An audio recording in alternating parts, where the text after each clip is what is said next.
ఇప్పుడు నగేష్ గారు మా ఇయర్స్ లో పెయిన్ వస్తుందండి. ఇంత కంటిన్యూస్ గా ఇంత టైం మమ్మల్ని వినడానికి కాంగ్రెస్ పార్టీ స్పీచెస్ వినడానికి మీరు ఇట్స్ ఎ డిబేట్.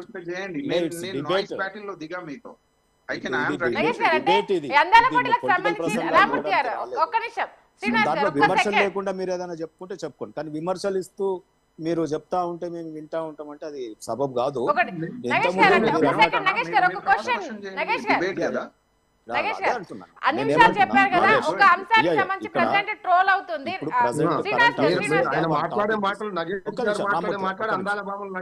ఒక్క నిమిషం మీ ఇద్దరు వల్ల నా చెవులో రక్తం కారుతుంది. ఒక్క నిమిషం Rammurthy garu. Nagesh okay, you are ఎంటర్ కాంగ్రెస్ పార్టీ నేషనల్ పార్టీని రిప్రజెంట్ చేస్తూ చెప్తా ఉన్నారు, మీ ఘనం చెప్తా ఉన్నారు. ఓకే, మీ ఘనం ఏదైనా చెప్పండి, ప్రజలు తీర్పిస్తారు. కానీ దాంట్లో మధ్యలో మమ్మల్ని విమర్శిస్తున్నప్పుడు మాకు ఇబ్బంది కలిగింది. రెండోది ఏంటంటే, ఈ రోజు మీరు చేస్తున్నటువంటి మీరు నాది వినలేదు. ఇక్కడ మనము ఈ డిబేట్ కు ఈ మ్యూట్ పాయింట్ కు పరిమితమై మాట్లాడాలి. మీరు వాటిని ఎక్కడెక్కడో మీ ప్రభుత్వ స్కీములు మిగతా విషయాల్లో మాట్లాడడానికి కాదు కదా. సో ఈ ఉన్న సమయంలో నేనేమంటున్నా అంటే, నేను ఇంతకుముందు మాట్లాడిన దాన్ని మీరు రిటాలియేట్ చేస్తారా, దాన్ని డిబేట్ చేస్తారా, నేను చెప్పిన దాన్ని ఫ్యాక్ట్స్ మీద మాట్లాడాలి. కానీ ఏదో బీజేపీని అనాలి కాబట్టి. రెండోది ఏంటంటే, క్లియర్ గా అడిగాను, కమింగ్ ఇన్ టు సబ్జెక్ట్. నేనేమంటున్నా, I'm coming in to subject.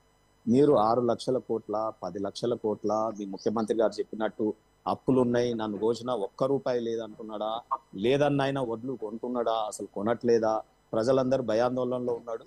ఏంటంటే ముఖ్యమంత్రి గారు కోసిన ₹1 రాదంటుంటే రేపు వడ్లు పండించినాక మాకు కొనడా.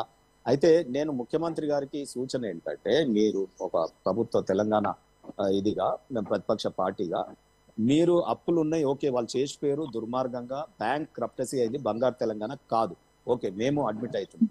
కానీ ఈ అప్పులు ఎక్కువైనాయి అన్నప్పుడు ఇంట్లో కుటుంబ పెద్ద అప్పులు ఎక్కువైపోయిన వాళ్ళు ఆత్మహత్య చేసుకుంటారు కొంతమంది. సో అటువంటి విపరీతాలకు పోతా ఉంటారు.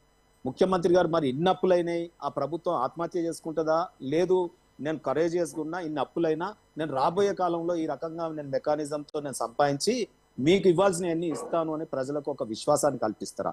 ఏ రకమైన ప్రసంగం ఉండాలి? రెండోది ఏంటంటే, ఇప్పుడు మీరు ఎన్ని లక్షల కోట్లు ఖర్చు పెట్టినారు, మీ ఉత్తమ్ కుమార్ రెడ్డి ఏం చెప్పినారు అనేది కాదు. నా ఎంబడి కారులో రండి, రోడ్ల మీద వడ్లు ఎండబెట్టి ఈ వడగండ్ల వానలు పడయా అని మీద తార్పాలిన్లు కొనుక్కొని కట్టినటువంటివి ఉన్నాయా లేవని నేను చూపిస్తాను. ఒకటి.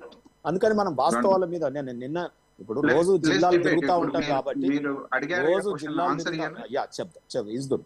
నేనేమంటున్నా, ఇవన్నీ మేము జిల్లాలు తిరుగుతూ ఉంటాం కాబట్టి ఒక్క నిమిషం, నేను అందాల పోటీలను కూడా నేనేమన్నాను, నిర్వహణ లోపాలు ఏ రకంగా జరుగుతున్నాయి నేను మాట్లాడే ప్రయత్నం చేశాను. నిర్వహణ నేనేమంటున్నా, ఈ నిర్వహణ దేనికి ఉండాలి,